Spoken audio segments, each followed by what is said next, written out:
ఈ రోజు మా యువతను కోరుతున్నా, తమ్ముళ్ళు డిఎస్సి పెట్టారా? జాబ్ క్యాలెండర్ ఇచ్చారా? ఉద్యోగాలు వచ్చాయా? అందుకే అడుగుతున్నా, మేము వస్తానే మెగా డిఎస్సి పెడతాం. మొదటి సంతకం మెగా డిఎస్సి పైన పెడతామని మీ అందరికీ హామీ ఇస్తున్నా.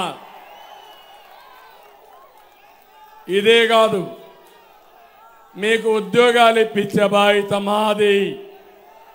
ఉపాధి కల్పనకు ప్రత్యేకమైన శ్రద్ధ పెడతాం. ఈ ముఖ్యమంత్రి అంటున్నాడు 24 గంటల మీరు చూస్తే ఈ ముఖ్యమంత్రి చెప్పేది నేను పేదల మనిషి అంటున్నాడు. నేను ఒకటే అడుగుతున్నా, పేదల ఆస్తులు దొంగిలించుకున్న ఏకైక నాయకుడు జగన్మోహన్ రెడ్డి. నేను అడుగుతున్నా, ఈ రాష్ట్రంలో ఏ ఒక్కరైనా మీరు బాగుపడ్డారా అని మిమ్మల్ని అడుగుతున్నా. 5 ఏళ్ల పాలనలో మీ ఆదాయం పెరిగిందా అని మిమ్మల్ని అడుగుతున్నా. అప్పులు పెరిగాయా లేదని మిమ్మల్ని అడుగుతున్నా. ఖర్చులు పెరిగాయా లేదని మిమ్మల్ని అడుగుతున్నా.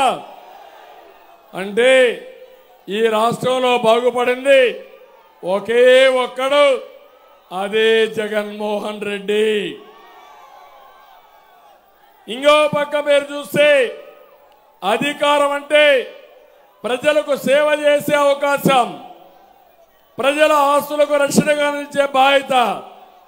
కానీ జగన్ అనుకున్నాడు అధికారం అంటే దోపిడీ అని, ప్రజల సంపద కూలగొట్టడం అని చెప్పి ఆలోచనకు వచ్చాడు. ఎక్కడా లేని విధంగా ప్రతిపక్షాల గొంతు నొక్కేయడానికి జీవో నెంబర్ 1 తీసుకొచ్చాడు. అంటే ఈరోజు ఎన్నికలు కాబట్టి, ఎన్నికల కమిషన్ ఉంది కాబట్టి నేను కానీ పవన్ కళ్యాణ్ కానీ స్వేచ్ఛగా మీటింగ్లు పెట్టగలుగుతున్నాం. 5 ఏళ్లు మమ్మల్ని రానిచ్చారా తమ్ముళ్ళు అని మిమ్మల్ని అడుగుతున్నా. ఇది ప్రజాస్వామ్యం అని మిమ్మల్ని అడుగుతున్నా. ఒక అహంకారి విధ్వంసకారుడు ఈ రాష్ట్రాన్ని సర్వనాశనం చేస్తా ఉంటే తిరిగి పోరాడింది ఒక పక్క నేను, ఒక పక్క పవన్ కళ్యాణ్ గారని చెప్పి కూడా నేను మీకు తెలియజేస్తున్నా.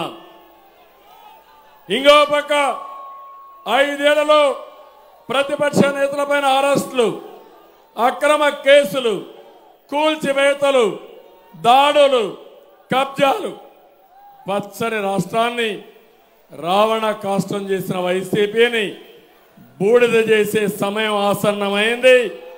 ఆ తేదీ మే 13వ తారీఖు అని చెప్పి మీ అందరికి విజ్ఞప్తి చేస్తున్నా. స్వేచ్ఛగా ఓటేయండి, ఆలోచనతో ఓటేయండి. మీ భవిష్యత్తు కోసం, మీ బిడ్డల భవిష్యత్తు కోసం అడుగేయండి. కులం కాదు, మతం కాదు, ప్రాంతం కాదు, రాష్ట్రమే ముఖ్యంగా మీరందరూ ఓటేయాల్సిందిగా నేను మిమ్మల్ని కోరుతున్నా.